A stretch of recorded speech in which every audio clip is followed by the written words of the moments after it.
Muchísimas gracias, lo primero, a la Facultad de Medicina y a la Universidad, a Luis, por esta iniciativa de las jornadas contra la pobreza. Luis y yo tuvimos ocasión de conocernos, lo hablábamos antes, en una reencarnación anterior, como suele decirse. Estuve con el Papa de la época. Efectivamente, que es santo. Juan Pablo II es Papa. El Papa es santo, sí. Tuve ocasión de ser... Estuve durante unos años desempeñando el puesto de vicepresidente de la Diputación de Toledo. Tuvimos ocasión de ir allí a la primera misa con rito mozárabe que se hizo en el Vaticano, nada menos. Bueno, una etapa muy curiosa y muy interesante, que estuve dedicado a la administración local. Bueno,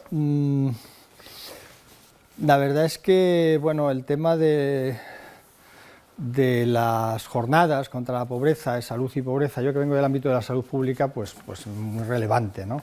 El círculo que Fernando Lamata exponía al principio, círculo de Horwitz, que así se llama, el círculo de la pobreza, que asocia la pobreza, la enfermedad y a la muerte prematura, y es un círculo vicioso porque es difícil salir de ahí, ¿no? Porque atacar las causas, hay causas concomitantes, causas intermedias y demás, que tienen que ver con los determinantes de la salud y de la enfermedad en última instancia, ¿no? Y bueno, me ha correspondido hablar en estos momentos, por mi desempeño actual en la Consejería de Sanidad, en la Dirección General de Calidad y Humanización de la Asistencia Sanitaria. Hablaba Juan Emilio al principio de la pobreza también, que muchas veces sufren en ese acompañamiento, en el sufrir de la persona en situación de vulnerabilidad y de enfermedad, ¿no? Y en su presentación es curioso porque os voy a leer un pequeño párrafo de un artículo que se publicó en una revista, en Acta Sanitaria, ¿no? Hace unos días, curiosamente el 17 de octubre. Lo escribía un farmacéutico. Él hace como si fuese una obra de teatro, acto primero y único. Se levanta el telón y aparece en escena el despacho de un médico. Médico. Pase y siéntese, sin mirar quién entra. Enfermo. Con permiso. Médico, dígame. Enfermo. Me manda un compañero suyo, el de cabecera, que me ha dado esto. Le entrega un sobre. Médico. Este informe ya lo tengo en pantalla. Se llama usted Antonia, ¿verdad? Habla mientras mira el ordenador. Siga, siga. Enfermo. Desde hace unos días, no sé, quizá meses, tengo un dolor en el recto. ¿Me está escuchando? Médico. Sí, siga. Enfermo, es una molestia, por no decir dolor, parecido a las hemorroides, a las hemorranas, pero, bueno, perdone porque es usted el médico, creo que no son tales, porque las sufrí durante el embarazo de mi hija Margarita, que en gloria esté, y el dolor no es el mismo. Ya veo, siga. El galeno permanece enfrascado en la pantalla del ordenador. Enfermo, pues no sé, creo que por ahora es todo. Médico, hoy no la voy a reconocer, pero va a seguir las pautas que le he escrito aquí. Lea, y le entrega una hoja estándar, un documento que ha salido de la impresora. Enferma, no tengo dudas porque lo que dice aquí, señala el papel, es lo que llevo haciendo desde que me empezó esto. Dice, la paciente ha comprobado que lo que aparece en el documento es beber mucha agua, ejercicio moderado, verduras, kiwis, conseguir deposiciones blandas y, de no ser así, utilizar laxantes con las marcas que especifica el impreso. Algo más, ya mirando por primera vez a la cara de la paciente. Nada más, gracias. Si acaso pida cita para más adelante, pues quizá le solicite una colonoscopia, ya que hay que descartar algo más importante. En ese momento le cambia la cara absolutamente a la señora y se le escapa una furtiva lágrima. Bueno, este fragmento pertenece a una obra imaginaria del autor, dice, de estos apuntes, basada en hechos reales. Ficción que habría de borrarse del imaginario actual, o al menos incluirlo en una fatídica lista negra de obras prohibidas, en un index médicus, ¿no? Bueno, pues esta es una novela que narra unos hechos reales de la autora Isabel Allende, seguro que han leído algo de ella. Bueno, la más conocida es La Casa de los Espíritus, que tiene hasta una película que hicieron con un reparto internacional de estrellas y demás. Aquí cuenta la muerte de su hija, ¿no? Paula se llamaba, y dice esto literalmente, dice, cada mañana recorro los pasillos del 6º piso a la caza del especialista para indagar nuevos detalles. Perdón. Ese hombre tiene tu vida en sus manos y no confío en él. Pasa como una corriente de aire, distraído y apurado, dándome engorrosas explicaciones sobre enzimas y copias de artículos sobre tu enfermedad, que trato de leer pero no entiendo. Parece más interesado en hilvanar estadísticas en su ordenador y las fórmulas de su laboratorio que en tu cuerpo crucificado sobre esta cama. Bueno, esta es una imagen más clara, como esta de la consulta, pues de lo que interpreta realmente una persona culta, formada, educada, una escritora de éxito sobre un caso real que ella, es la percepción que tiene y que le ha transmitido, ¿no? Bueno, también pues sobre esto hay con mucha frecuencia los directivos sanitarios, los gestores, los responsables de las organizaciones sanitarias dan por supuesto que los objetivos e intereses que tienen esos expertos e directivos que tenemos, los responsables de los servicios sanitarios, coinciden con las que tienen los pacientes y los usuarios de los servicios. Pero hay estudios como este, por ejemplo, Mori es una organización que es la que realiza las encuestas de opinión y las encuestas de satisfacción en el National Health Service en el Reino Unido, ¿no? Y pues solo en algunos casos se ve que existe una correlación apropiada entre las decisiones técnicas que se toman muchas veces y los intereses y las percepciones de los pacientes. ¿Por qué? Pues porque organizamos los servicios muchas veces, la forma de prestar la atención, en función de los intereses de los propios profesionales, de la gente que trabaja en la organización, y no tanto muchas veces en las de los pacientes. Esto hay que adecuarlo. Hablando de humanización, bueno, yo pongo esta diapositiva muchas veces porque, sobre todo por el cuadro, que es precioso, de Bruegel el Viejo, esta Torre de Babel magnífica, ¿no?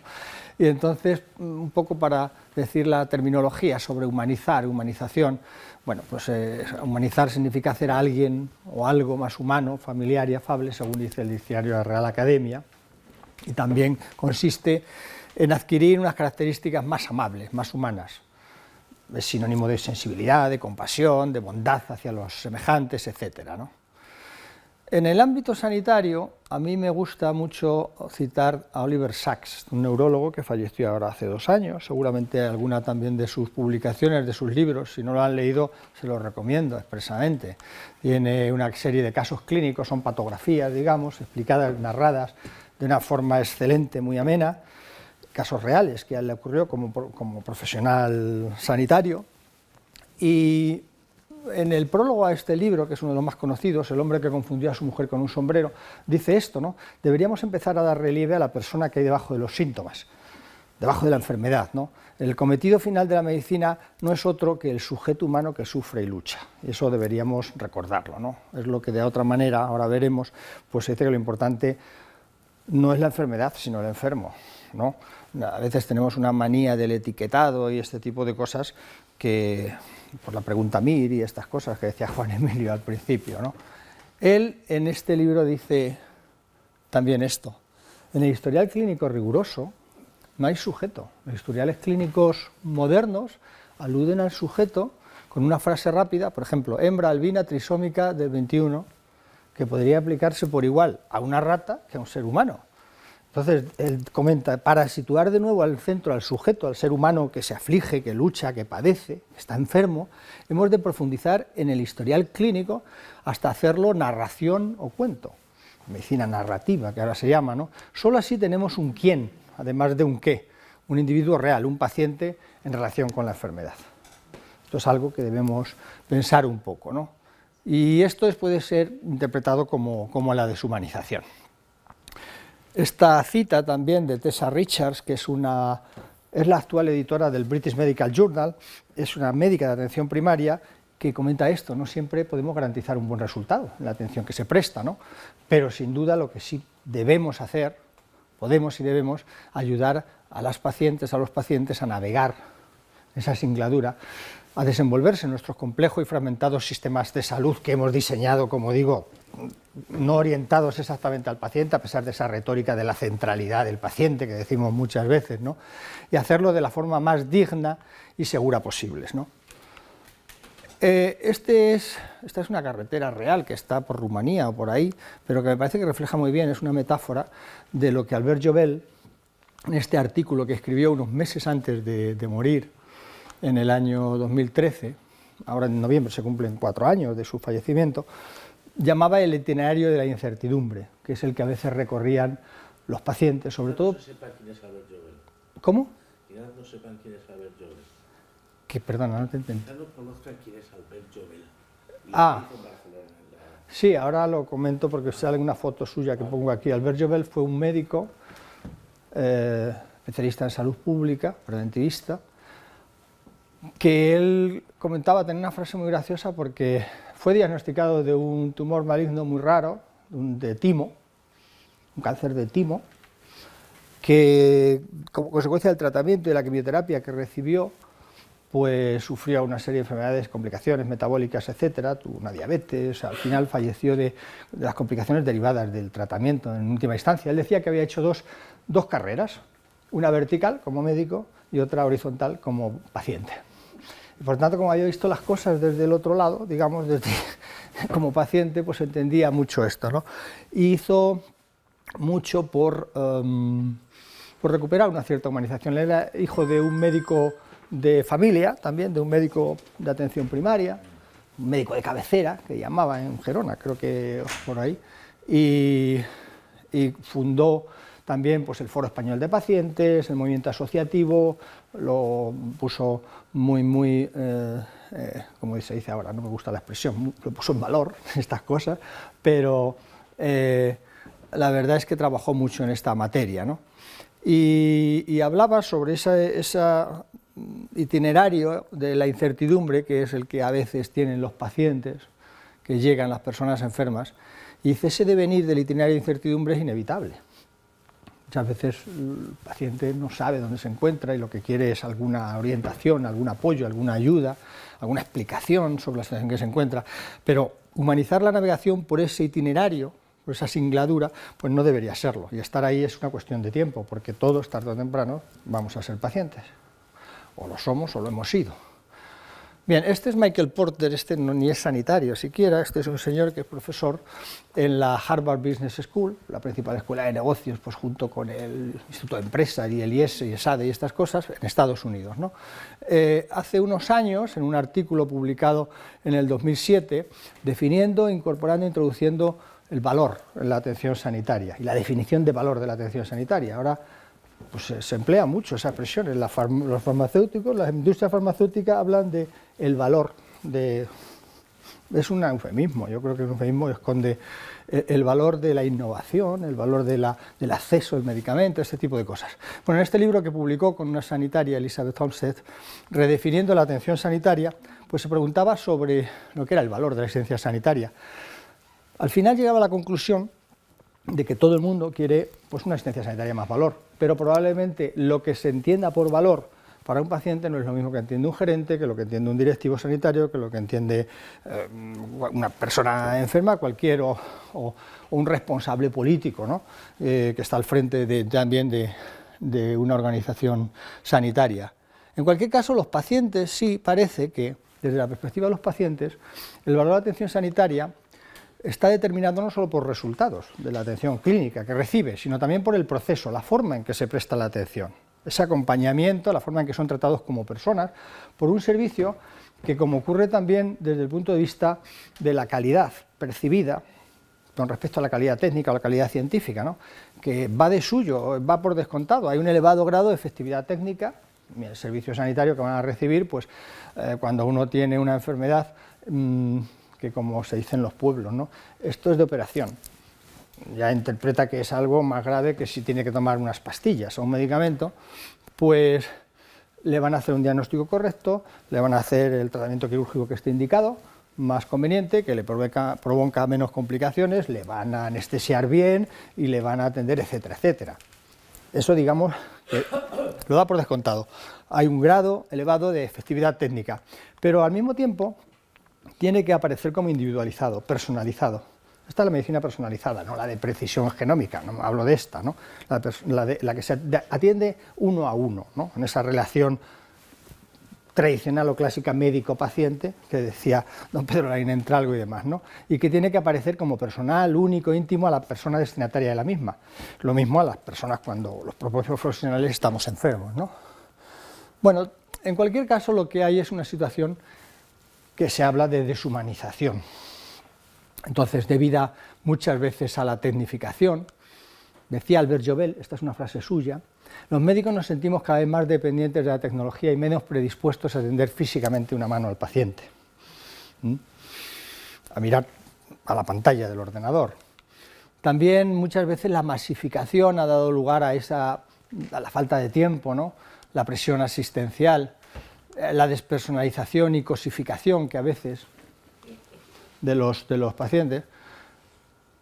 Esta es una clase en el Reino Unido en el año veintitantos o una cosa así, pero yo en mis clases llevaban pacientes a verlos allí, tal eso, y con el puntero señalando, efectivamente.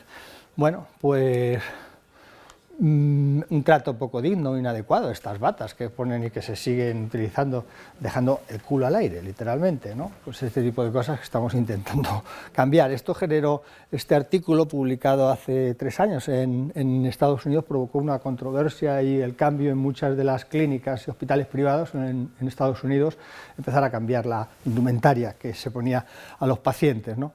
O la presión asistencial, esto que fue una de las cosas que puso en marcha o obligó al actual gobierno. Esto es una foto tomada en enero del 2014 en el Hospital de Alcázar de San Juan, en un pasillo del Hospital de Alcázar de San Juan. Bueno, pues esta masificación y estas camas en los pasillos, que era una continua día a día, ¿no? Bueno, este es Albert Jobel, ¿no? Y él ponía esto, ¿no? A la vez que se está produciendo un progreso científico sin precedentes, lo que no hay que olvidar es la importancia del humanismo asociado a la práctica de la medicina, ¿no? Y lo de la importante es el enfermo, no la enfermedad. Y cuando una persona, cuando llega al sistema sanitario, cuando se relaciona con el sistema sanitario, pide ayuda, pues busca no solo la competencia técnica de los profesionales, también espera encontrar personas capaces de transmitirle seguridad, confianza, respeto por sus decisiones, por su autonomía personal a la hora de adoptar pues un curso de acción, un tratamiento determinado. Y bueno, en este punto sí recordar una cosa: información, dar mucha información no es comunicar, información no es comunicación. Este es un ejemplo. En esta viñeta de la Asociación Española del grupo de GEPAP, de enfermos afectados por linfoma. Bueno, pues como ya sabrás, un linfoma folicular de manto deberá ser tratado en principio con quimioterapia y con un anticuerpo monoclonal, y después le daremos una tomografía por emisión de positrones para evaluar los resultados. Pero antes le colocaremos en quirófano un catéter Quinton en la subclavia para proceder a una aféresis de células progenitoras de sangre periférica, pues solo por si fuera necesario. ¿Alguna pregunta? Claro, la cara del paciente es muy reveladora, ¿no? Muchísima información, pero ninguna comunicación, ninguna comunicación. Esta es una película de Mike Newell del año, hace 20 años, del año 97, a mí me gustan mucho las referencias, soy un poco cinéfilo y tal, pero en esta, que es una película de gángsters, de la mafia en Nueva York y tal, basada en una historia real de un agente del FBI que se infiltra en esto, bueno, y hay un momento en que fallece el hijo del protagonista, y muy dolido y tal, dice: los médicos, después de haber un recorrido también eso, tienen 40 diplomas en la pared y no saben decirte ni una palabra, por esa falta de empatía, de comunicación y de capacidad de... A veces lo que ha ocurrido es esa relación paternalista tradicional, vertical, pues esto, ¿no? Cuando queramos saber su opinión ya se la daremos, no se preocupe, que nosotros lo sabemos como expertos, todo, perfectamente, y no hace falta que diga nada. Bien, y bueno, incluso esto: doctor, yo quiero elegir cómo ser tratado. Dice: bueno, usted no solo es que está enfermo, es que delira. Le dice el médico: no solo está enfermo, delira. Bien, esta visión tan paternalista, tan asimétrica, tradicional, ha cambiado mucho en los últimos años, ha ido dando paso a una visión más autonomista, más respetuosa con las decisiones, hacia el movimiento llamado pues, de decisiones compartidas, toma de decisiones compartidas. Esta es una publicación de Angela Coulter, que es haciendo realidad la toma de decisiones compartidas. Y esto es muy claro, ¿no? ninguna decisión sobre mí sin mi opinión. Ese es el lema que ha utilizado el King's Fund, que ha promovido, y el Pickering Institute, muchas publicaciones a este respecto, incluso pues guías clínicas y herramientas para esa toma de decisiones, de cómo informar de los riesgos, etcétera, a los pacientes, y para que sepan tener la capacidad. De hecho, bueno, es que es uno de los principios de la bioética, la autonomía. Bueno, la humanización para nosotros, desde este punto de vista, pues es una cuestión ética. Ya se ha comentado también. Tiene que ver con los valores y con la búsqueda del bien de la persona a la que se atiende. Ya Juan Emilio lo comentaba en la presentación, creo, ¿no? Humanizar esas relaciones clínico-asistenciales consiste en tener sobre todo en cuenta los valores de la persona a la que atendemos, la búsqueda del bien también, y sobre todo la dignidad humana, que es lo que nos hace eso, humanos, ¿no? Tratar a las personas con justicia, con amor, con compasión y con respeto, ¿no? Pilar Miró, al respecto, también entendió, ella era cardiópata, era una enferma cardiópata, pero decía la dificultad que suponía a veces esta percepción por parte del paciente de recibir una atención única, personalizada, con la dificultad que tienen los profesionales de que están haciendo el trabajo de todos los días y que es un paciente más, que pues digamos que hay que estandarizarlo en la calidad y con una guía clínica concreta y con unas pautas, etcétera. Bueno, y decía, el personal sanitario tiene una difícil tarea, saber compaginar la cotidianidad de su trabajo con la excepcionalidad que tengo yo como paciente de recibir esa atención, que quiero que me atienda a mí personalmente y tenga todos los ojos fijos en mí, ¿no? En un mismo acontecimiento, en un mismo momento, ¿no? Y esto era muy singular, ella se dio cuenta de esa característica, ¿no? Bueno, algunos yo creo que podemos identificarlo con lo que se ha llamado atención centrada en la persona. Hay muchas definiciones: atención centrada en la persona, atención centrada en la familia, atención centrada en el paciente. Esto es una publicación del año 2001 en el British Medical Journal, donde ya decía que a veces es un término, atención centrada en el paciente, que está siendo cada vez más utilizado, pero que se entiende poco en la práctica médica, pero bueno, que en concreto es que no esté centrada en la tecnología, ni centrada en el hospital, ni en el médico, ni en la enfermedad. Entonces, es hacer explícito algo que debería ir implícito en la forma en que atendemos, ¿no? Esta publicación del Instituto de Medicina norteamericano, Cruzando la brecha de la calidad, yo creo que es la publicación junto con la de Rares Humano del año 99, que dio origen al movimiento de la seguridad del paciente, más conocida. Bueno, pues llama a la atención centrada en el paciente, es facilitar, proporcionar una atención, una asistencia que es respetuosa y que responde a las preferencias individuales del paciente, ¿no? A sus necesidades y a sus valores, y asegurando que esos valores son los que guían las decisiones clínicas, todas las decisiones clínicas. Esta es la atención centrada en el paciente en realidad, ¿no? Con las características que decía esta misma publicación: segura, efectiva, oportuna en el tiempo, eficiente, equitativa y centrada en el paciente. Estas eran las características que tiene que tener una atención sanitaria adecuada, ¿no? Esto sigue vigente, ¿no? Y fijaos que ya tiene pues 16 o 17 años, ¿no? El New England Journal of Medicine pues también contraponía en otro artículo del año 2012 la atención centrada en el paciente versus la atención centrada en la enfermedad. Es la experiencia y, por extensión, lo que desea el paciente individual, informado, de transparencia, individualización de los cuidados, reconocimiento, respeto, dignidad, capacidad de elección en todos los temas, todas las materias, sin excepción, en relación con las circunstancias y las relaciones con otras personas dentro del ámbito de la atención sanitaria. Estas son las características que para el Pickering Institute, Angela Coulter, que la que hablábamos antes, pues tiene que tener una atención centrada en la persona. Accesibilidad, continuidad en la transición entre niveles asistenciales, que haya implicación y apoyo de la familia, de los vecinos, del amigo, del entorno, ¿no?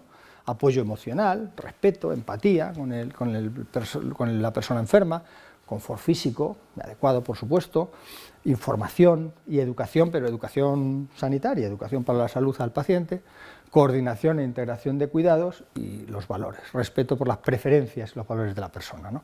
Esas son las características que tiene que tener una atención centrada en la persona, y que sé, con esto se ha escrito, bueno, bibliotecas enteras hay sobre este tema.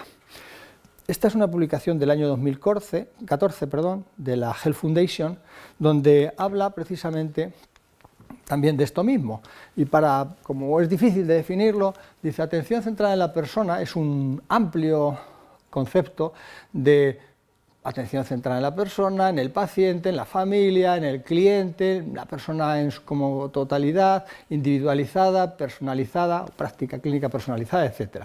Y identifica una serie de sus componentes, ¿no?, que tendría: activación, elección, compasión, continuidad, control, dignidad, empatía, empowerment, empoderamiento, alfabetización sanitaria, la health literacy, holismo, independencia, individualidad, integración, implicación, asociación o partenariado, privacidad, respeto, derechos, confianza. Y esto, de aquí derivarían también una serie de comportamientos o conductas, ¿no?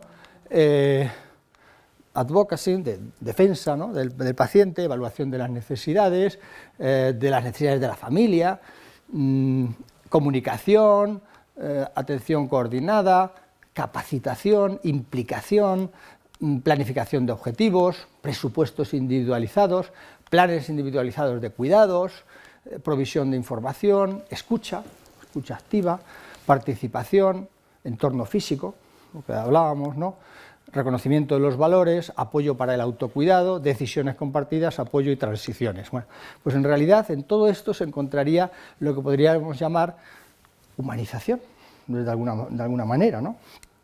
Este es un modelo, de los modelos que también se están ahora definiendo, el modelo afectivo-efectivo, que está inspirado un poco en las ideas de Albert Jobel.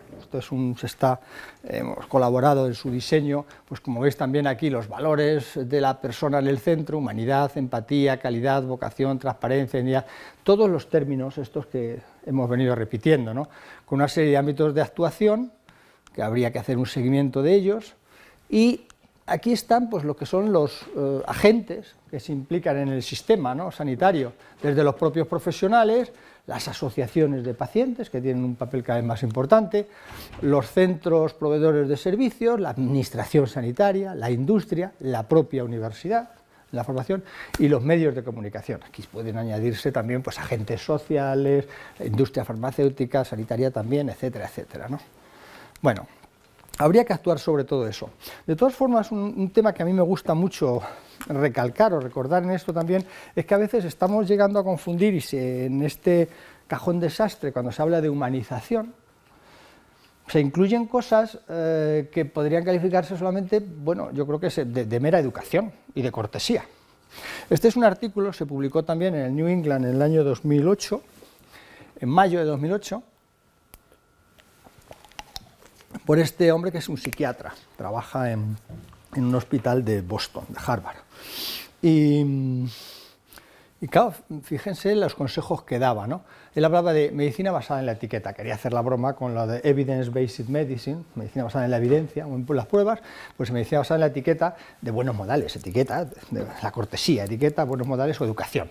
Y decía: pida permiso para entrar en la habitación y espere a que le conteste, preséntese, enseñando su chapa identificativa, ¿no?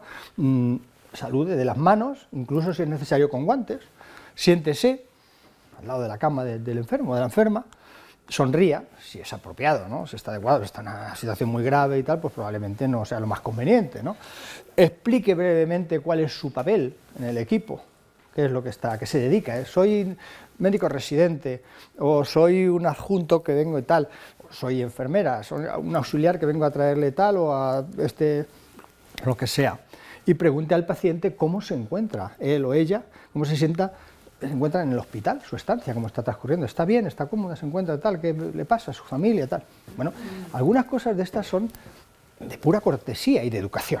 Entonces, claro, lo hablamos ya de eso, nosotros lo hemos recogido incluso entre las 25 medidas del Plan Dignifica, del SESCAM, porque es un programa que tuvo mucho éxito, promovido por una enfermera británica, que es el Hola, yo me llamo, es presentarse, sencillamente llegar y presentarse. Hola, yo me llamo Antonio, soy enfermero en esta planta y soy celador o soy cualquier personal sanitario o no sanitario, ¿no? Pues el hola, yo me llamo, promovido y tal, bueno, un éxito brutal. Aquí se inició en el hospital de Albacete y se ha extendido en todos los hospitales ya de la región, ¿no? También. Fíjense, esto a mí me lo enseñó don Pedro Leinentralgo, hablando de Ernest von Leyden, que era un clínico de principios del siglo pasado, de 1900, y este hombre era un clínico austriaco que decía, el primer acto del tratamiento es el acto de dar la mano al enfermo. Ya está. O sea, decir, que es tan sencillo como eso, es una obviedad, pero esto es una cortesía, ¿no?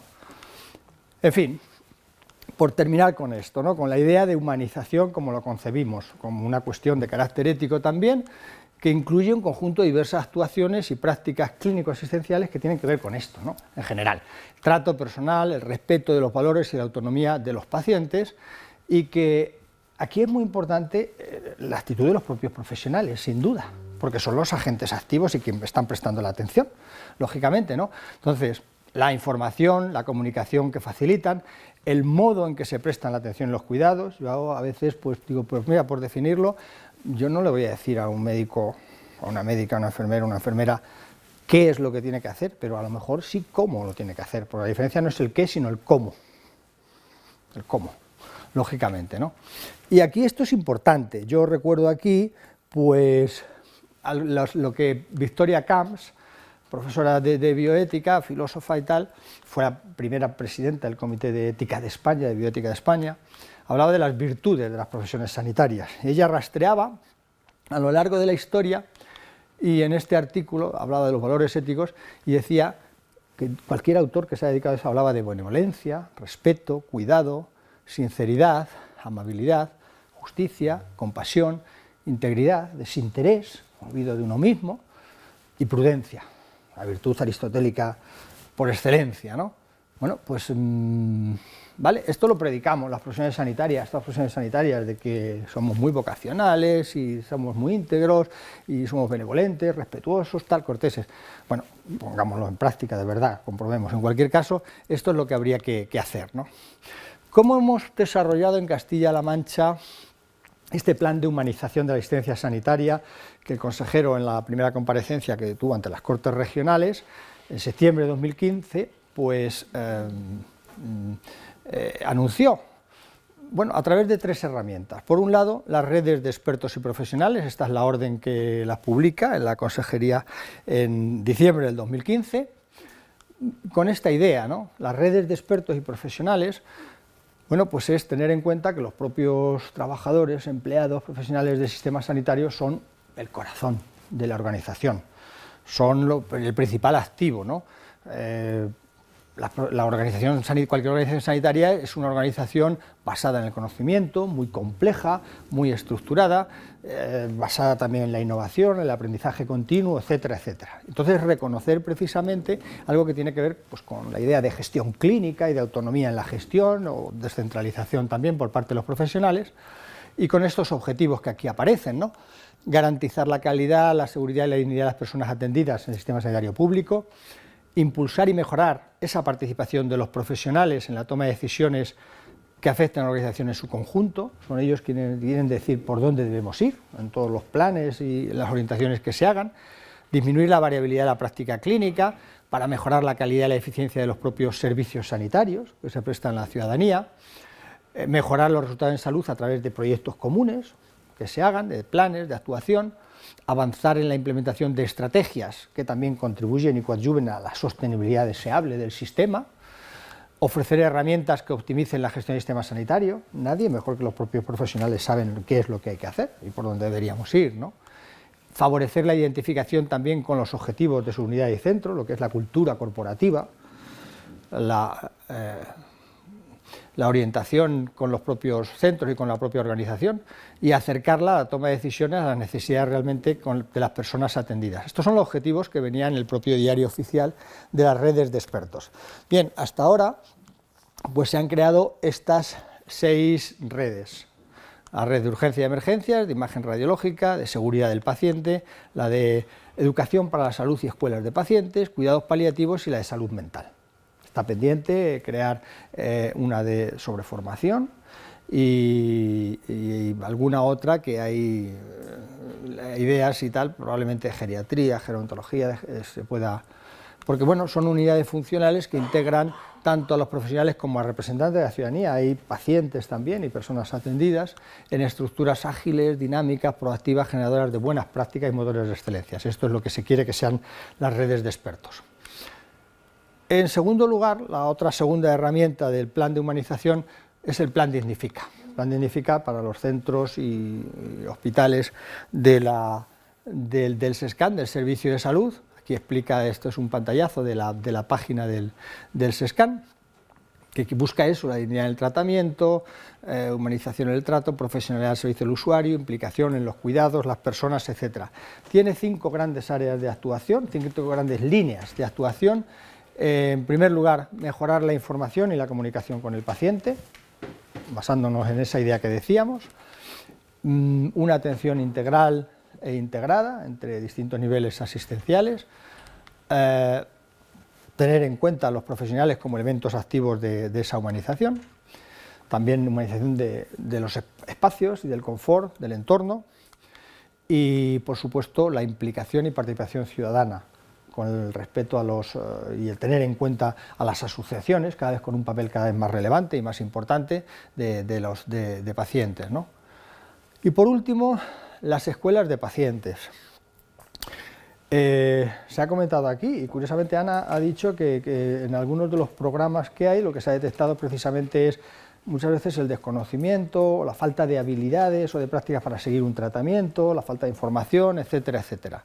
Las llamadas escuelas de pacientes lo que quieren, de algún modo buscan, idealmente también es construir esto, ¿no? Un paciente experto, un paciente corresponsable, activo, impaciente, empoderado, consecuente. Esto es la terminología, una nube de palabras de estas, con los términos que también se utilizan para designar a este tipo de paciente comprometido, corresponsable, consecuente, etcétera, ¿no? Emancipado. Bueno, todos estos términos podéis encontrar en distintas publicaciones y hasta tal punto que incluso, bueno, pues esto es una viñeta del British Medical Journal donde se han invertido los papeles, ¿no? El propio paciente es el que a los profesionales les está explicando. Pero la idea surge de que realmente en la tradicional relación médico-paciente, que decíamos asimétrica, vertical, paternalista, etcétera, etcétera, de algún modo ha ido cambiando, precisamente por la mayor necesidad de facilitar autonomía y responsabilidad al propio paciente, ¿no? De manera que se trata ahora, la percepción es que es un encuentro que se comparten conocimientos, por un lado entre los profesionales, que son expertos en el diagnóstico, en la etiología de la enfermedad, en la fisiopatología, en el pronóstico, en las opciones de tratamiento, conocimiento de riesgos y posibilidades de resultados, etcétera, pero también un experto paciente que tiene su experiencia de enfermedad, la patient experience, que se denomina ahora también, sus circunstancias sociales, las actitudes que tiene frente al riesgo y las distintas opciones de tratamiento que se le dan, con sus valores y con sus preferencias. Por tanto, de ese encuentro tiene que surgir de una persona con conocimientos técnicos que tiene que facilitar esa ayuda y una persona en situación de vulnerabilidad, de necesidad de apoyo y de ayuda por otra persona que tiene esos conocimientos técnicos y a la que solicita ayuda, ¿no? Y bueno, esta es una idea, lo de las gafas de la humanización, que me lo dio una amiga feminista, que habla de las gafas moradas, ¿no?, que tienen las feministas. Pues igual, las gafas de la humanización, para ver las cosas de otra manera, tenemos que aplicarlas en el sistema sanitario también. Y probablemente lo que tenemos que hacer es cambiar nuestras actitudes y ver, no solo mirar, ver, ser conscientes y también escuchar, no solo oír. Escucha activa. Esta diapositiva, que la pongo muchas veces también, la policía de Nueva York predica esto de ellos mismos. En sus coches está esto: cortesía, profesionalidad y respeto. Luego no sé si actúan así, realmente muchas veces, posiblemente, pero en cualquier caso, no es mala cosa que lo tengamos en cuenta, ¿no?, esos cambios de actitud. Y bueno, frente a los que creen que es complicado y difícil, en la película Jules et Jim de François Truffaut, decía que la diferencia entre dejar de hacer aquello que hacemos habitualmente y empezar a hacer algo que no hayamos hecho nunca antes, parece que es muy complicado y muy difícil, pero la diferencia es extremadamente pequeña. Un paso, apenas una separación que se derriba de un soplo. Y para eso lo que tenemos que hacer es mirar, o ver, como decíamos antes, de otra manera. Tenemos que aprender a mirar o ver las cosas desde una perspectiva diferente. A lo mejor eso nos hace contemplar y idear cosas en el sistema sanitario, donde tengamos al paciente no ya en el centro, que también, que si queremos decir que es lo más importante, sino al lado. Al lado significa co-creando y corresponsabilizándole y compartiendo sus ideas y sus conocimientos. Por cierto, en la atención primaria, Pepi, tú lo sabes, en el Reino Unido las mesas están pegadas a la pared y el médico se sienta al lado del paciente o el paciente al lado del médico, una banqueta y tal, y le tira al lado. Y eso cambia muchas cosas, esa perspectiva cambia muchas cosas también. La fórmula sería esta, H2H, human to human, ¿no? Sería la fórmula, ¿no?